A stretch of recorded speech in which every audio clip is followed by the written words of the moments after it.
up, everyone tuning into the show, if that's what you want to call it? This is the Off-Minded podcast / video series. This is something really new to me, you know what I mean? And I don't quite know the direction I'm going with it, but I am excited to start putting things out and doing different types of content that I'm not really used to anymore. Essentially, I'm looking to create a show that's not necessarily dependent on interviewing people. I want to be able to share my own kind of stories or my own insights on things, on projects that I may have worked on where I, ran into certain trouble, or something that was really successful, or something that's just I might find really interesting and other people might too.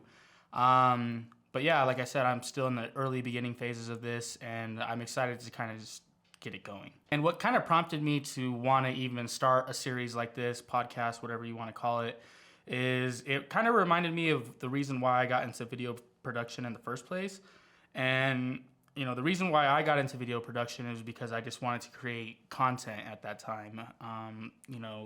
My first camera that I ever got, I was about 12 or 13 years old, and basically all we would film our own projects. We would film skateboarding videos.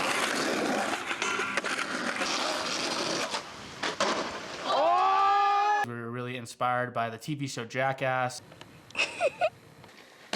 What the fuck, Derek? So we were constantly doing stunts and, this and that. And as I got older, I eventually bought a semi-professional camera. It was called the Canon GL1.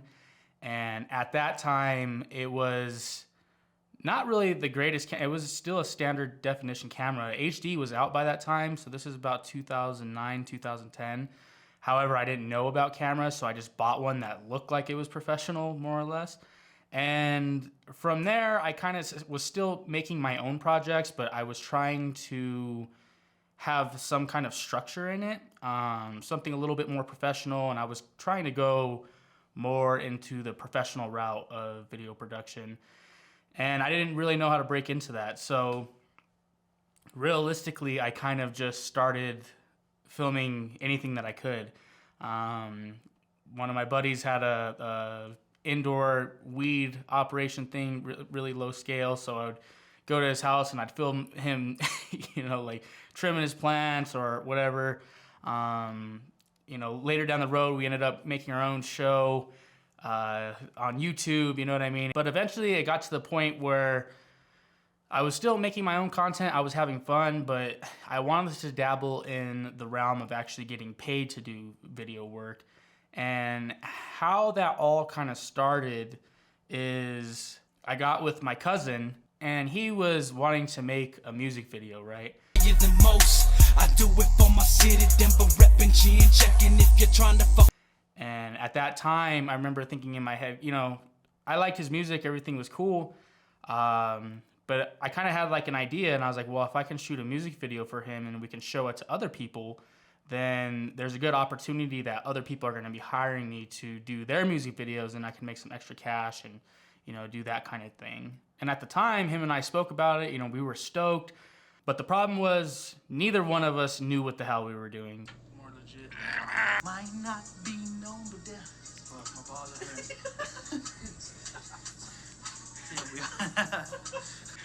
Why do you move your fingers when you do it?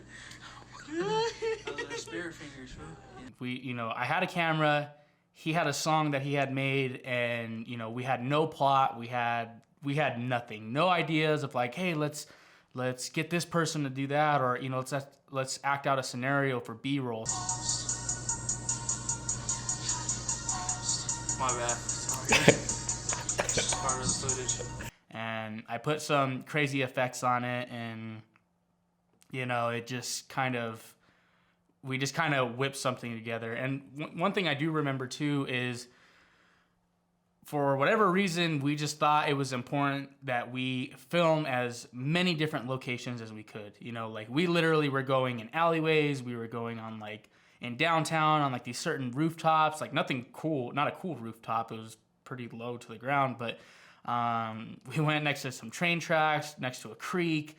We did all kinds of things, you know what I mean? And it was a terrible video, when I look back on it, but at the time, when we were making it and I was piecing it together and I was editing it, and he'd come over and we'd watch it, the certain parts that I did. It took me like months to complete too. It took us both months to shoot it and then finalize editing it.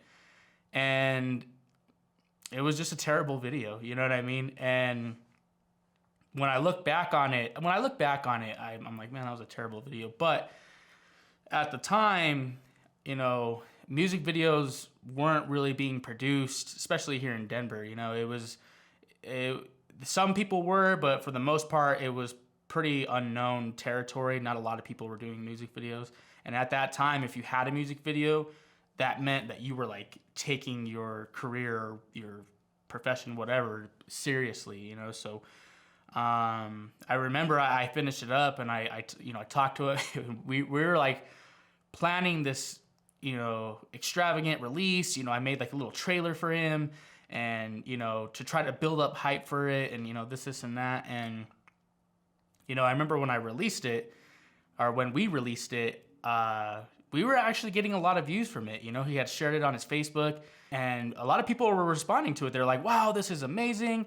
This is so cool. Everybody was like excited for him. And like, man, that feeling of, a lot of people, aside from like my own personal friends and family, actually seeing something that I was a part of creating, it got me high in a sense. You know what I mean? Like I was like, wow, this is so cool. Mind you, and the video guy never gets any credit. You know what I mean? It's not like people were like coming to me specifically and being like, oh, we saw the video that you did, and I got no credit from it. But one thing that ended up happening is, just as I suspected, that all the rappers in the area that knew who my cousin was and, had connections with him and all that kind of stuff, sure thing, they started reaching out to him and asking them, who did your video? And then, he kind of gave them my contact information.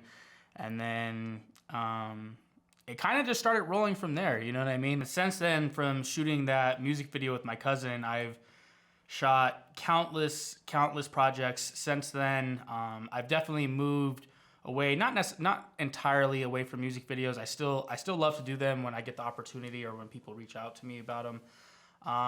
But yeah, since then I've done so much, and I've met some amazing people. I've shot in some crazy places around the country, and it all kind of happened because of a creative idea that I had. Essentially, this is kind of where I'm at again. I almost kind of feel like I'm at square one. I'm trying something different.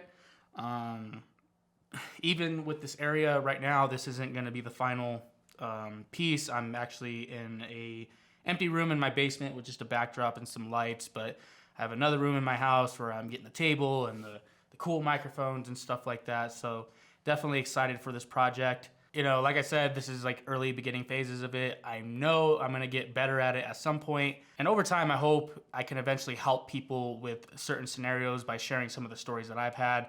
The situations where we're shooting these big videos and they completely just went downhill, entire shit show, and just tell different stories. And really interviewing, some people that I know, such as some of my friends that are business owners, that are musicians, that are very deep into their career or their passions or whatever the case may be.